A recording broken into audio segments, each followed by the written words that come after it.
All right, guys. So, welcome to the Revit tutorial series. This is video 2. And in the last video, I introduced you to the Revit user interface. I showed you what the ribbon was. I showed you the various tabs. And I showed you that the first few tabs are for the various disciplines in the BIM workflow. I showed you the properties tab where if I select any object, I'm able to change certain properties, right? Like top constraints, and that if you want to go a step further, you go to edit type, and over here you can change stuff like the roughness, you can change the assembly code, the fire rating, all of those things, right? And I also showed you the project browser where you can see the various floor plans, you can see the 3D views. You also have access to all the elevations and stuff like the schedules and the sheets that have been added to the project. All right, so in today's video, we are going to continue by defining our grids and our levels. And these two are the most important thing when it comes to creating your project because you need them. They serve as the foundation for anything else that you're going to do. So I'm quickly going to delete these walls that we created. So I select them and I press the delete key. And I'm going to exit out of this 3D view as well so that we have just the level 1 view. Now think of levels, right, as being the vertical datum point.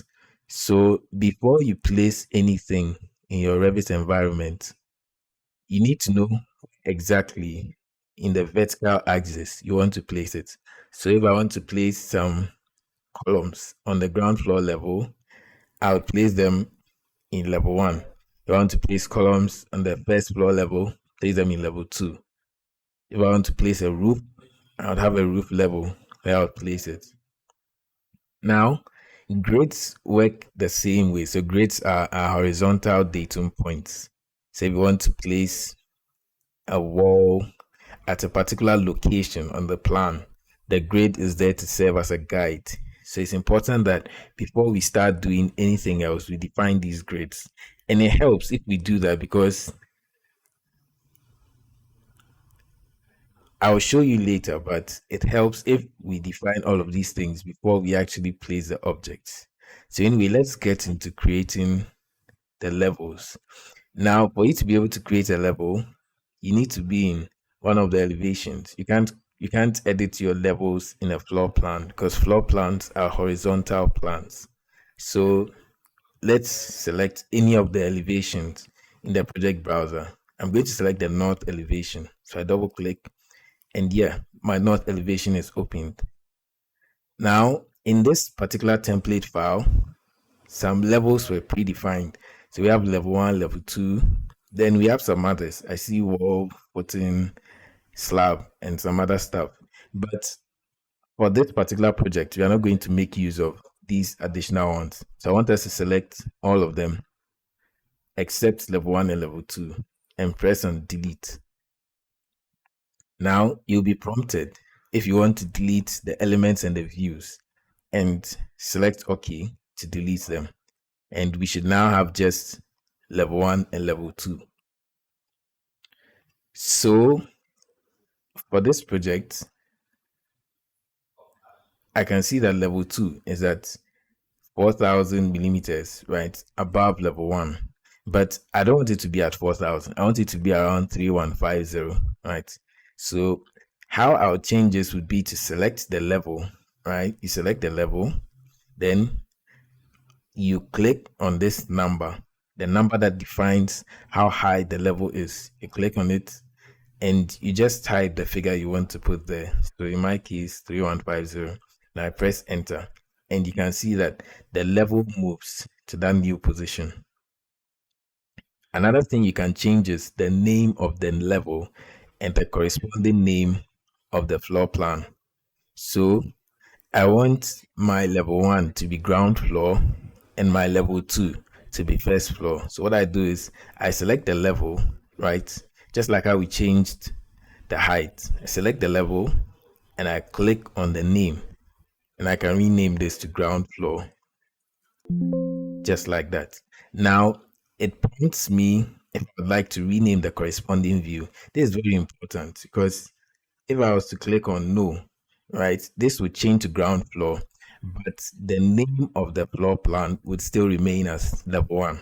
So let me quickly undo this, change this to ground floor. Now, this time I select yes, and you notice that the floor plan has also changed to ground floor. So we do the same for the level 2. We change it to first floor. Then we make sure we select yes. And yeah, now you see under floor plans, we have ground floor, first floor. So what if we want to add more levels to the building? Well, there are a number of ways by which we can do it, but the most straightforward way would be that you make sure we are in either architecture or structure under the tabs, right? In the ribbon, architecture or structure. Then we go all the way to where we see datum. As you can see over here, we see level and we see grid. So we select level. And that brings us to the Revit level creation tool. We are going to click on the left side and click again on the right side. So just to make my work look nice, I'm going to go close to where the ends of the existing levels are. So I click once, then I just come. You see, it begins to snap to the same position as the existing one. So when I come close enough, I just click again, and yeah, we have a new level. Notice how it says level 7. Well, it's not really important. We can change this. And you see, we can also change the height of this new level as well. So what we do is I select the level, I change the name. I'm going to make this second floor. Then I can also change the corresponding height.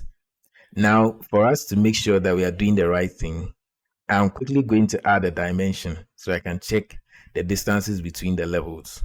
So how we do that is to use the dimension tool in Revit.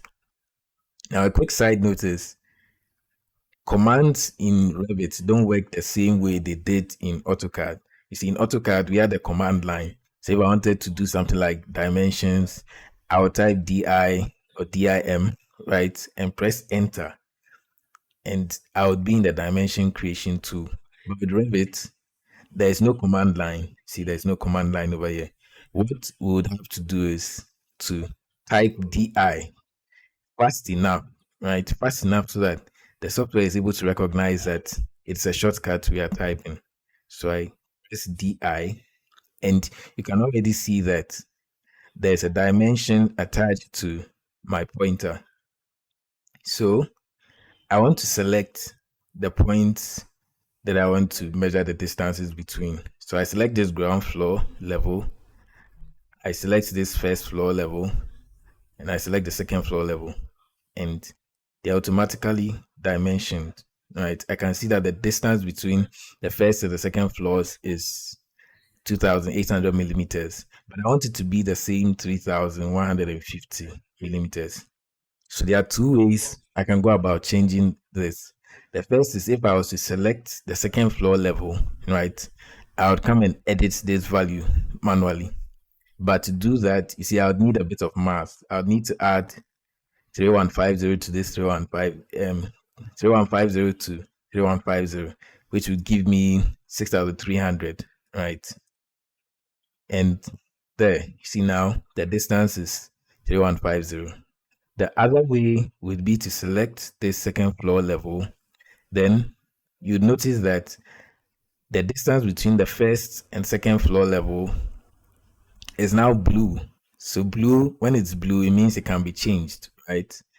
So I click on that dimension text and I enter the value I want. So if I made it 3,000, you see now that the second floor reduced, the height of the second floor reduced.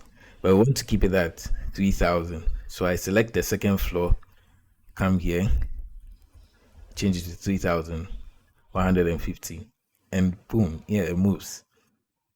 Another thing I want us to take note of is the fact that, you see, these two levels are blue, but this new level that we added is black. Now, the reason for that is when you create a new level in Revit, it doesn't automatically create a corresponding floor plan.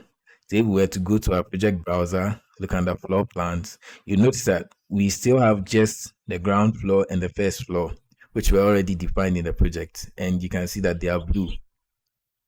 Now, to add a floor plan for the second floor level, what we'll do is we'll go to view over here, view. So in the ribbon, you go to view, then you go to plan views. So it should be under create. You go to plan views, then depending on the type of view you want to create. In this case, we are creating a floor plan. If we're creating a structural plan, we would select structural plan. So we select floor plan, and this window pops up. Now in this window, what Revit shows us is any level that has been created but doesn't have a corresponding floor plan. So this is the only level that we have created so far that doesn't have a floor plan. That's why it's the only one here. So all you have to do is select this, make sure this one is selected. You click on OK, and yeah, now a second floor plan has been created. And when we look at our project browser under floor plans, you see that first floor, ground floor, second floor, as it should be. So I'm going to exit this, and we have all our defined levels. So you could even add a third level for the roof. So you go to architecture, you go to level, and we add a third level. We name this level roof. Then we can also extend our dimension, right? Or we can create a new one between the roof and second floor like this. And we can see that the distance is 3,900, but we want it to be 3,150. So I select roof, see that the dimension is now highlighted blue, then change it to 3150, just like that. And yeah, we have all the levels that we need. And just like when we created the second floor level, we also need to create a corresponding floor plan if we want a floor plan for the roof level. But we don't need that for now, so we can skip it. So that is how we create our levels. Let's quickly look at how we create our grid lines.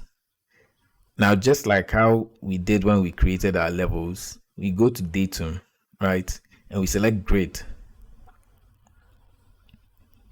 So to create a grid line, you just draw a line starting at one point and ending at another. So this is my new grid line, and it's named grid line 1, right? Now, before we continue, you notice that this grid line only has one bubble that is at the bottom, but I would like my grid line to have bubbles at both the top and the bottom.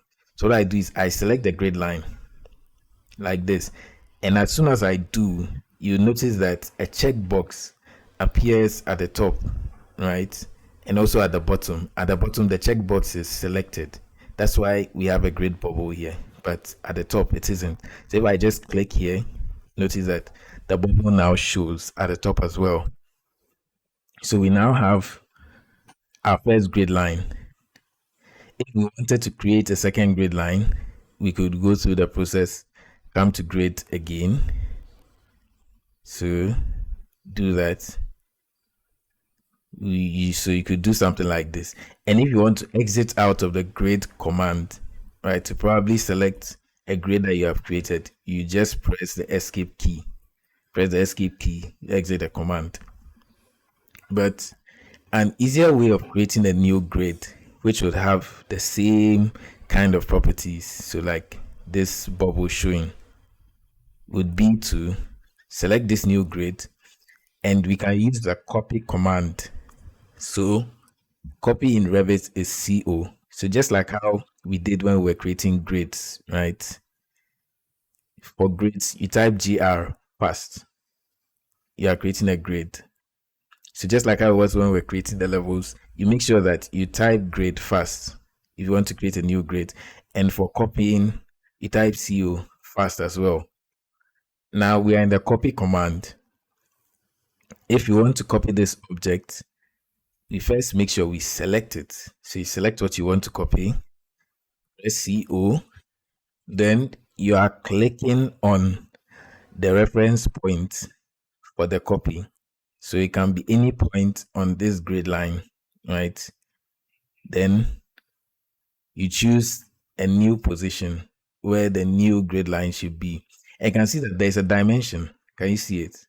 Keeps increasing in value, showing us how far this new grid line is going to be from the old one.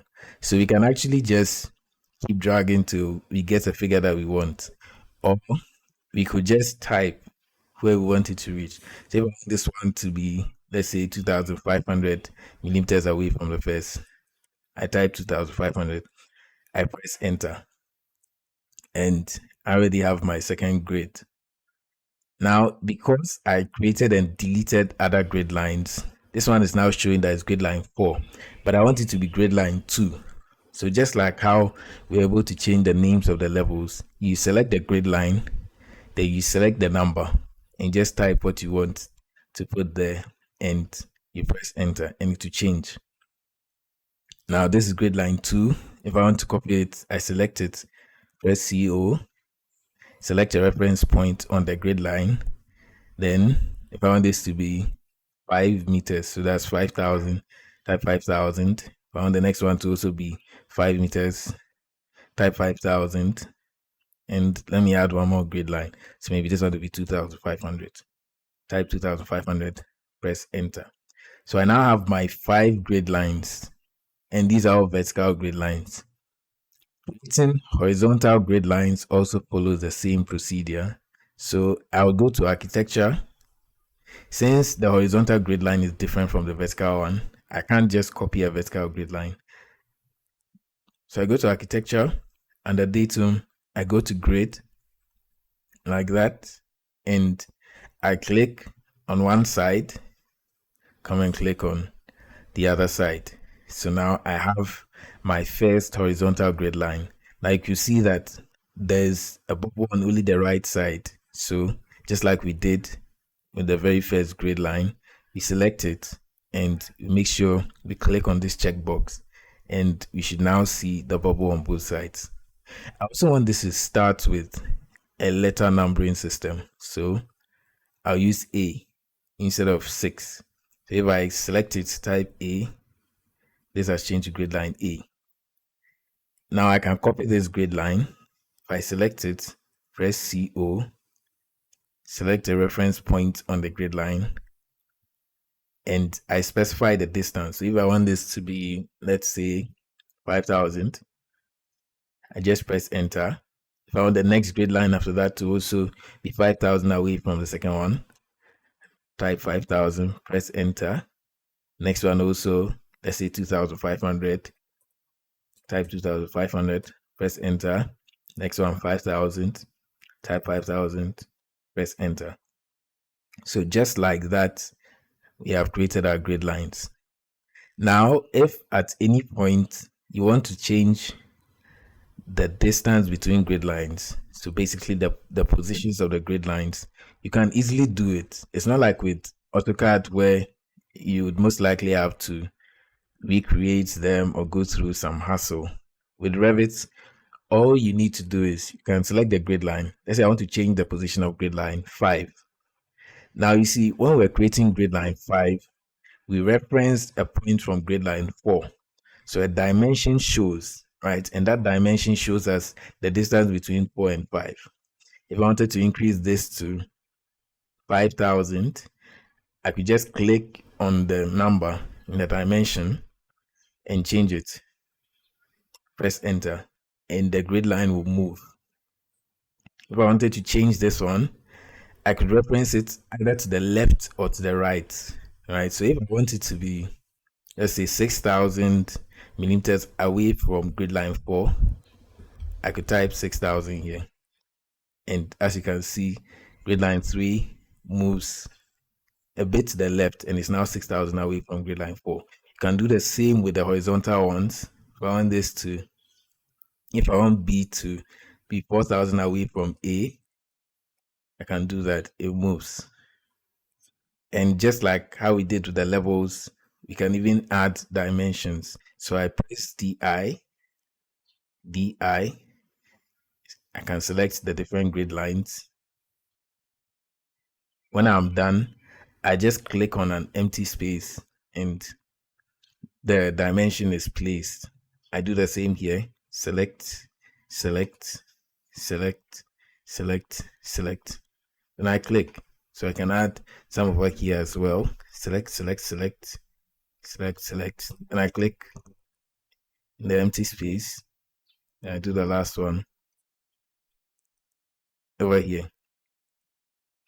Now, just to make the work look nice, I can tell that I overextended these grid lines, right? I overextended them way beyond where my horizontal grids end.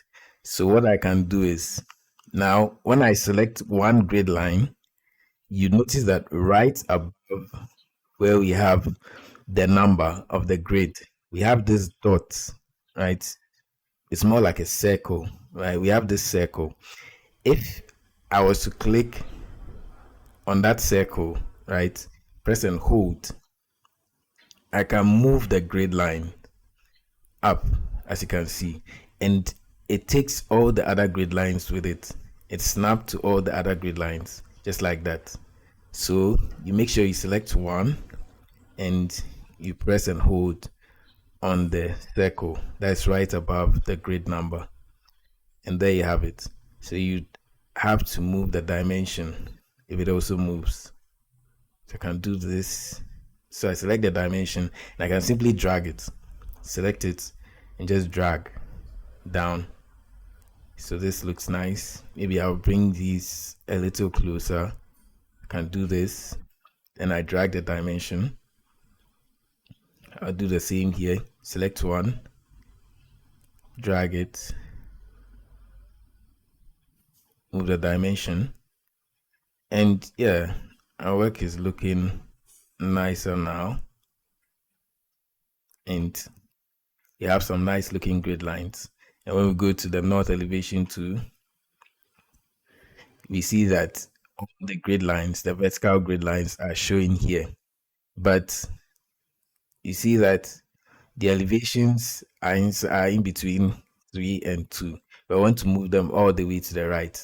So just like with the grids, if I select one elevation, you see there's a circle, a blue circle here, right?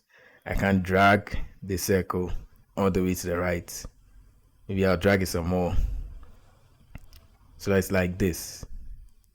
Then I move the dimension. Because this third dimension was created separately, it's a different entity. So I can delete all, create a new one, click on empty space, and here we have it. If I also want to create a horizontal dimension, I just do this and I have my horizontal dimension here. Maybe I can extend these ones a little more, and here we have it. We have our grid lines and our levels. Yeah, drag this one too, and our work is already looking nice. Now I would like to describe a certain scenario to us. If for any reason you have maybe two grid lines that are close together, right? So let's assume that the distance between 1 and 2 was only about 100. You can see that the grid lines for 1 and 2 are overlapping, right? And because of that, we can't even see 1. What we can do in a scenario like this is to break the grid line. Breaking is just breaking the label, so where the number is. It doesn't change the actual position of the grid line, just the position of the number or the letter assigned to the grid. So if I select grid line 2, you would see something like a lightning symbol or a break line symbol, which looks like this, right? I can see mine over here. If I click on it, you can see that the grid has been broken and it's now sort of extending, right? So I can just drag this over here, somewhere like this. And now I can see that I have my grid line 1 and grid line 2 showing, and they are not overlapping. Maybe I should make this a bit more. It's too close. Let's say 500. Yeah, you get what I'm saying now. So I can move this. If I move this particular point, it just moves the bubble like that. I can come all the way down here, do the same thing, select this particular dot and just move it like that. So we can do the same with these ones. Let's say if this was, let me pick C. C was far closer to B, like this. I could just break C and move it up like this. Do the same on this side. Look for the break point and just move it. So we have C and D not overlapping. So yeah, guys, this is all for this video. And in the next video, now that we have defined our grid lines and our levels, we can start placing some of the architectural components. So just like we did with the first video, you can pause this one and just recap. Try and go crazy, do something different from what I did. And you can actually create different types of grid lines. So aside just the horizontal and vertical grid lines, you can create diagonal grid lines like this. You can even create curved grid lines. So now when I select the grid line creation tool under the modify tab, right, it automatically takes you to the modify tab and you will see different options here. So you have the basic line tool, and you can see a start and radius arc tool. So this is one of the tools you use for drawing a curved line and in essence a curved grid. So I'll select this. If you look at the very bottom left, right over here, Revit shows us how to use the tool. So it says click to enter grid start point. Sorry about that. So if I click here, that shows where the grid is starting. And if you look at that same command, now it says enter grid end point. So I enter where I want the grid to end. So let's say I want it to end here. I click again. And now it says drag immediate point to define grid. So I define where I want the center point to be, right? So it's like we are defining the radius. So I can do this, and yeah, I have my circular grid. So you'd use something like this if you had, for example, a circular wall that followed this particular grid line. So experiment, do a lot of crazy stuff. You can even try adding, for example, a foundation level, maybe at a depth of 1,200 away from the ground level. Yeah, try doing all of that. And I'll see you in the next video.